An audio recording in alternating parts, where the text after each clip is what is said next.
Hello everyone, welcome to my channel Learn Psychology with Saisha. So, in today's video, we are going to start with the chapter number 2 of Barron, that is Biology, Culture and Human Behavior. And for today's video, we are going to cover the subtopics neurons, its basic structure, its functions and the communication process. So let's start today's video without any further delay. So our first subtopic is neurons. What are neurons? Neurons are cells within our bodies that are specialized for the task of receiving, moving and processing information.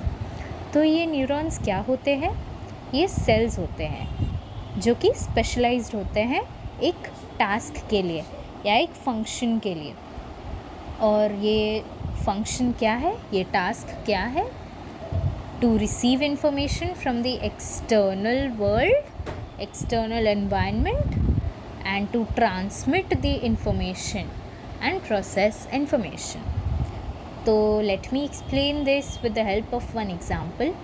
Suppose हम एकदम गर्म सा stove को touch करते हैं तो हमारा sensory neurons तुरंत ये मैसेज को ले जाता है, ट्रांसमिट करता है to brain and then brain interpret करता है इस मैसेज को कि ये चीज़ गर्म है, ये स्टोव गर्म है, एकदम गर्म है, जिसके वजह से पेन होता है, हमें पेनफुल लगता है गर्म चीज़ छूने से.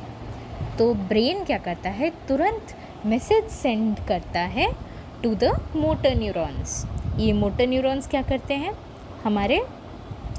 हमारे मसल्स को बोलते हैं, कमांड देते हैं कि तुरंत वर्क करो, हाथ को अपना हटाओ उस गरम स्टोव से.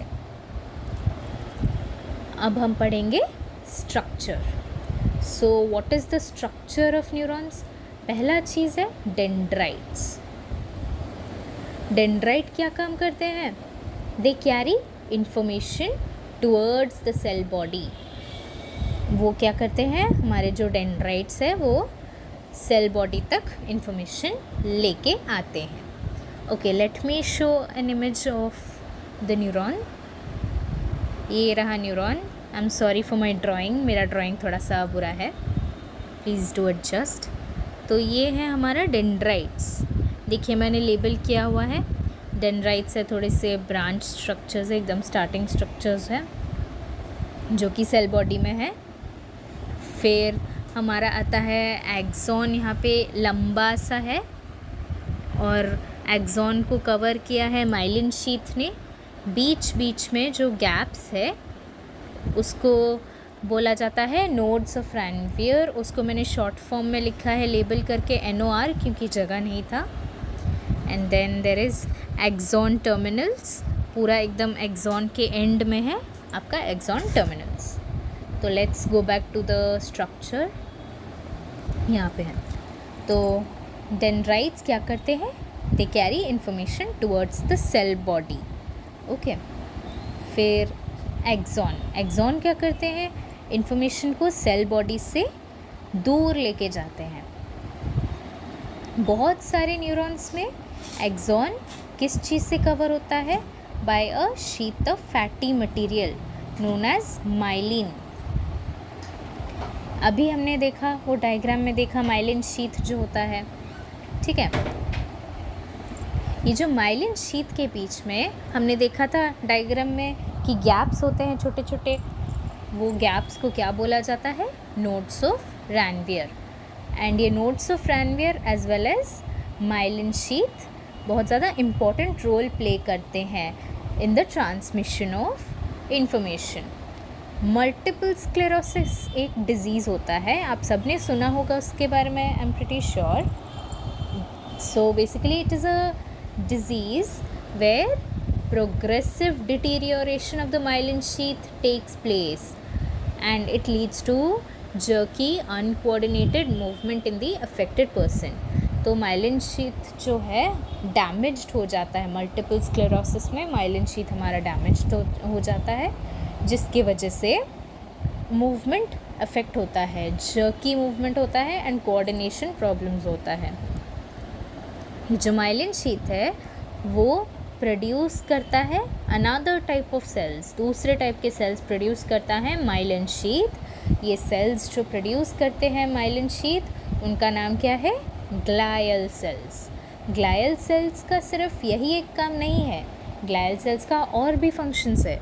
सो what are the functions of glial cells? जैसे कि basic housekeeping chores such as cleaning up cellular debris, वो क्लीन अप करते हैं जो भी सेल्यूलर वेस्ट है, सेल्यूलर डेब्रिस है, उसको क्लीन अप करते हैं glial cells. And also for blood brain barrier, ये जो ग्लायल सेल्स है ये ब्लड ब्रेन बैरियर भी फॉर्म करने में हेल्प करता है। अच्छा, अब ये ब्लड ब्रेन बैरियर क्या होता है? ये एक वॉल टाइप का स्ट्रक्चर होता है, एक बैरियर होता है जो कि प्रिवेंट करता है कुछ कुछ सब्सटेंसेस जो हमारे ब्लड में है उनको ब्रेन तक पहुंचने से रोकता है, प्रिवेंट करता है। Okay, next, near its end the axon divides into several small branches. These in turn end in round structures known as axon terminals. So basically हमने देखा था डायग्राम में कि एक्सॉन के एंड में ब्रांच्ड लाइक स्ट्रक्चर्स होते हैं जो कि थोड़े से राउंडेड भी होते हैं एंड में, तो उसको कहा जाता है एक्सॉन टर्मिनल्स। ये जो एक्सॉन टर्मिनल्स है ये दूसरे न्यूरॉन्स के दूसरे सेल्स के बहुत पास में लाई करते हैं, ठीक है, बहुत पास में होते हैं, अप्रोच करते हैं उनको, बहुत पास में होते हैं, बट टच नहीं करते, बिल्कुल भी टच नहीं करते। तो ये जो गैप है दूसरे सेल्स के बीच में एंड ये एक्सॉन टर्मिनल्स के बीच में जो गैप है उनको कहा जाता है, ये गैप्स को बोला जाता है साइनैप्स। तो अभी हम देखेंगे what are the functions of neurons. While a neuron is at rest, there is a tiny electrical charge present. ये जो tiny electrical charge है वो कितना होता है? -70 millivolt. ओके, तो हमारा जब न्यूरॉन रेस्ट में होता है तब हमारे न्यूरॉन्स के सेल मेम्ब्रेन के अंदर जो चार्ज होता है दैट इज़ नेगेटिव। और ये चार्ज नेगेटिव क्यों होता है कंपेयर टू आउटसाइड? ये चार्ज ज़्यादा नेगेटिव होता है। एंड ये क्यों होता है? क्योंकि यहाँ पे बहुत ज़्यादा हाई अमाउंट या high concentration of proteins and phosphates होता है।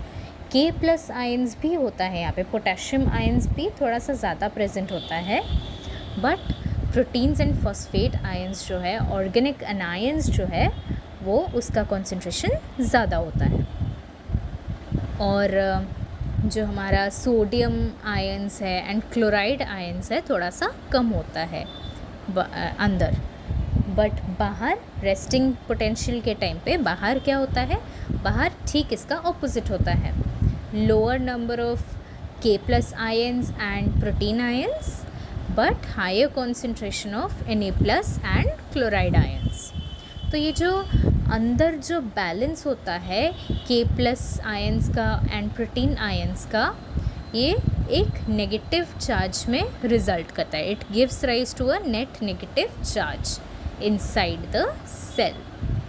ओके, एंड ये जो रेस्टिंग फेज में सेल मेम्ब्रेन परमेबल होता है to K+ ions. K+ ions आराम से बाहर जा सकते हैं, ठीक है। तो ड्यूरिंग द एक्शन पोटेंशियल, अब हम देखेंगे एक्शन पोटेंशियल क्या होता है। During the action potential the outside is more negatively charged compare to the inside of the cell. Action potential के वक्त क्या होता है? हमारा जो इनसाइड ऑफ द सेल है वो नेगेटिव से पॉजिटिव चार्ज हो जाता है। अब ये कैसे होता है हम देखेंगे। डीपोलराइजेशन होता है, फर्स्ट फेज़ होता है डीपोलराइजेशन। इसमें क्या होता है? बाहर जितने भी Na+ आयंस है वो सीधा रश करता है।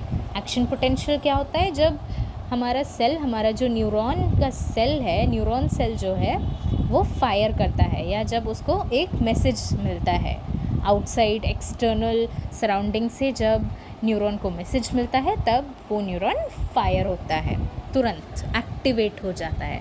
तो तब डीपोलराइजेशन होता है first phase.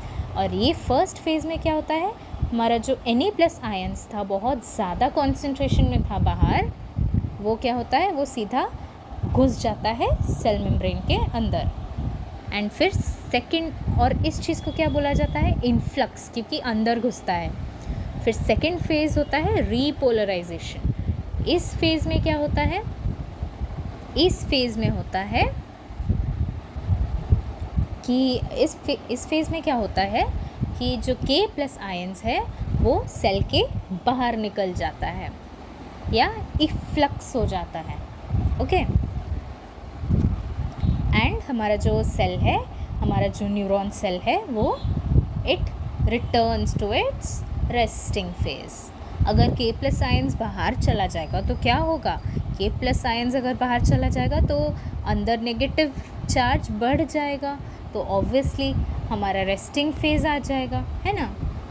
Then the action potential works according to all or none principle, either it occurs in full strength or does not occur at all. All or none मतलब क्या होता है, ऑल मतलब एकदम फुल स्ट्रेंथ में एकदम एक neuron fire होता है, नहीं तो नन मतलब बिल्कुल कुछ ही नहीं होता है, सीधा चुपचाप होके बैठता रहता है हमारा न्यूरॉन, या रेस्टिंग करता रहता है। ओके, अच्छा, अब हम देखेंगे what is graded potential. Graded potential का मतलब क्या होता है, ग्रेडेड पोटेंशियल मतलब होता है basic type of signal with in the neurons that results from external physical stimulation of dendrite और सेल बॉडी। ये ग्रेडेड पोटेंशियल एक बेसिक टाइप का एक छोटू सा सिग्नल है, बेसिक सिग्नल है, जिसकी वजह से हमारा जो न्यूरॉन्स है वो थोड़ा सा एक्टिवेट हो जाता है। ये एक्सटर्नल फिजिकल स्टिमुलेशन के वजह से होता है, जैसे कि हीट हो गया या लाइट हो गया, कुछ भी साउंड हो गया। ओके, ये थोड़ा सा एक्टिवेट कर देता है हमारा न्यूरॉन्स को।